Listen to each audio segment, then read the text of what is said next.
This is second topic of chapter number 11, forces and their effects. Second topic is about measuring forces.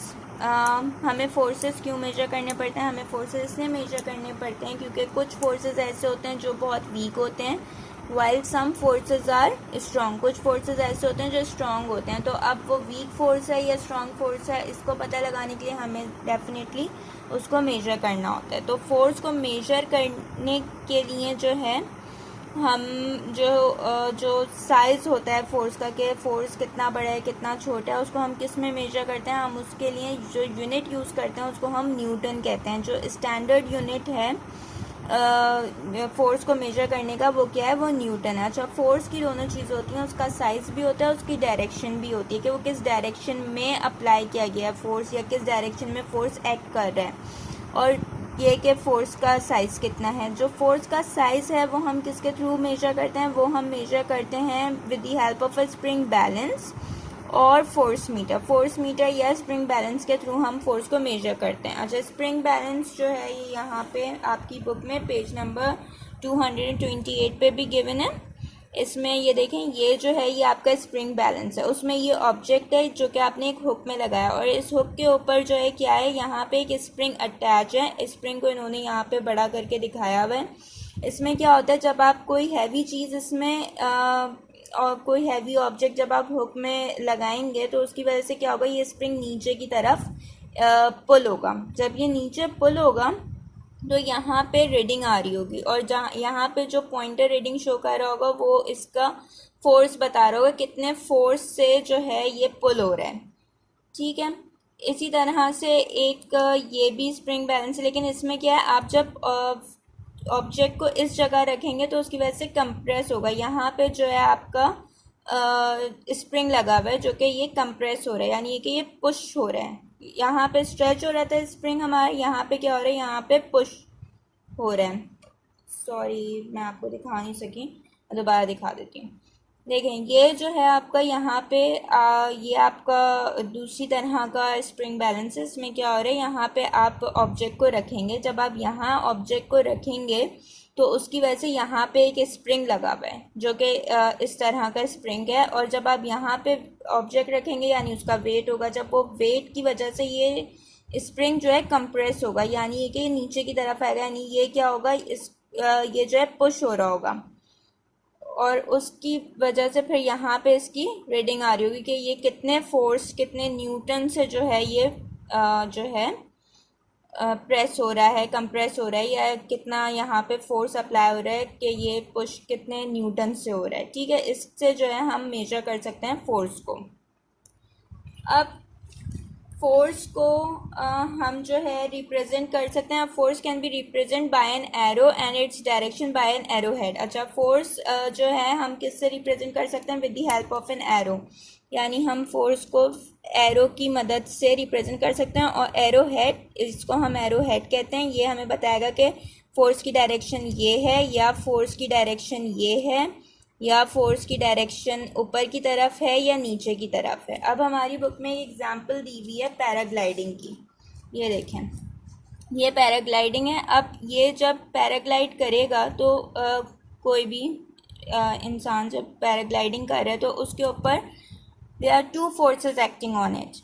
उसमें एक force जो है वो wait है, एक फोर्स है ग्रेविटेशनल फोर्स. जब ये नीचे की तरफ आ रहा है तो इसका मोशन क्या है? इसका मोशन है इट डाउनवर्ड्स, यानी ये ग्रेविटेशनल फोर्स इसको नीचे की तरफ जो है पुल कर रही है.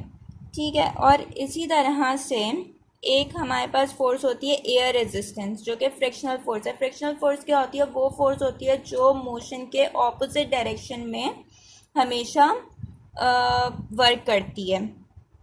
तो ये एयर रेजिस्टेंस जो है फ्रिक्शनल फोर्स है जो कि अपवर्ड डायरेक्शन में करी, क्योंकि जो भी पैराग्लाइडिंग कर रहा है उसका जो मोशन है वो डाउनवर्ड है, यानी वो नीचे की तरफ आना चाह रहा है. तो एयर रेजिस्टेंस उसको ऊपर की तरफ जो है पुल करेगी, यानी वो फ्रिक्शनल फोर्स है एयर रेजिस्टेंस एक्चुअली. और यहाँ पे ग्रेविटेशनल फोर्स जो है वो डाउनवर्ड एक्ट करी है. तो देखें, इसका एरो हम ऊपर, एरो हेड हमें दिखा रहा है कि इसकी डायरेक्शन टूवर्ड्स ऊपर वाली साइड पे है, और जो इसमें इस ये जो है ये हमें शो कर रहा है कि इसकी जो डायरेक्शन है वो क्या है, वो जो है डाउनवर्ड्स है।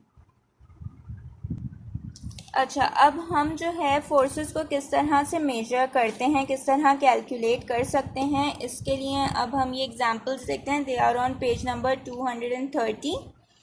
अच्छा, इसमें ये जो पहली एग्जांपल हमारे पास आ रही है, इसमें यह है कि देयर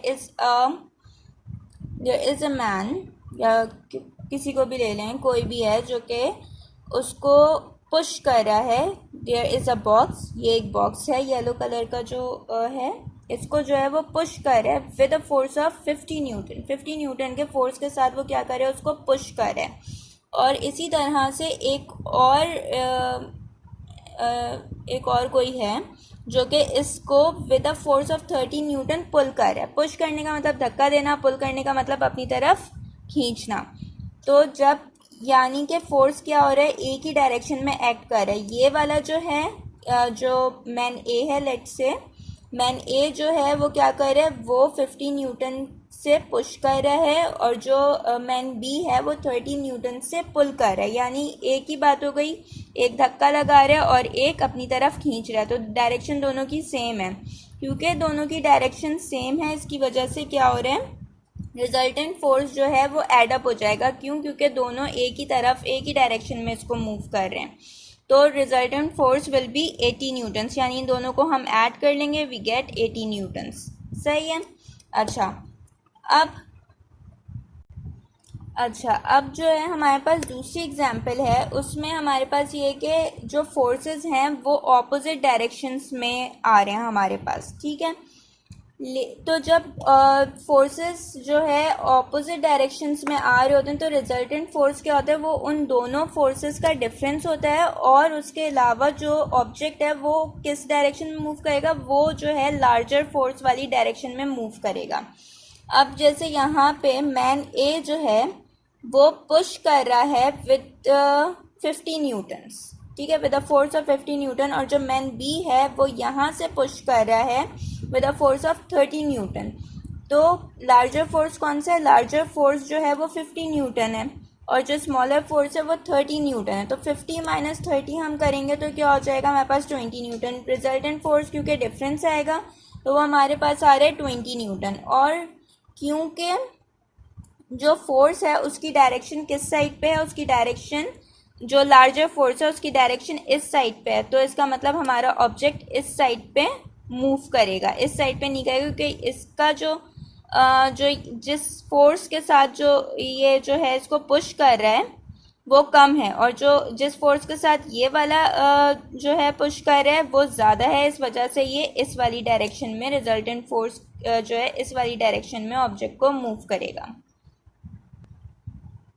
अब अगर हमारे पास ये एग्जाम्पल आ जाए कि जो फोर्सेस हैं वो एक्ट कर रहे हैं ऑब्जेक्ट के ऊपर, वो इक्वल इन साइज में, यानी ये कि ये मैन ए भी 50 न्यूटन का फोर्स अप्लाई कर रहा है, मैन बी भी 50 न्यूटन्स का फोर्स अप्लाई कर रहे हैं, लेकिन दोनों ऑपोजिट डायरेक्शन में फोर्स अप्लाई कर रहे हैं। ये वाला यहाँ से अप्लाई कर रहे हैं, ये वाला यहाँ से।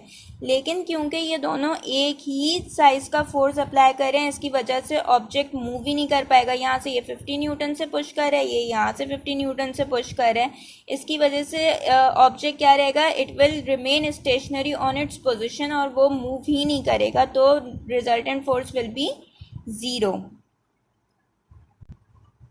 अच्छा, एक और point, when object is stationary the forces are balance. जब कोई ऑब्जेक्ट स्टेशनरी है तो यानी वो ये कि वो मूव नहीं कर रहा, तो इसका मतलब है कि उसके ऊपर जो फोर्सेस एक्ट कर रहे हैं वो बैलेंस हैं। अब यहाँ पे एक एग्जांपल ये दी हुई है कि जब हम टग ऑफ वॉर खेल रहे होते हैं उसमें क्या होता है कि एक टीम अपनी तरफ पुल कर रही होती है रोप को, और एक टीम अपनी तरफ, या अगर they are only 2 players, like in this example Ali is pulling the rope towards himself and Sara is pulling the rope towards herself.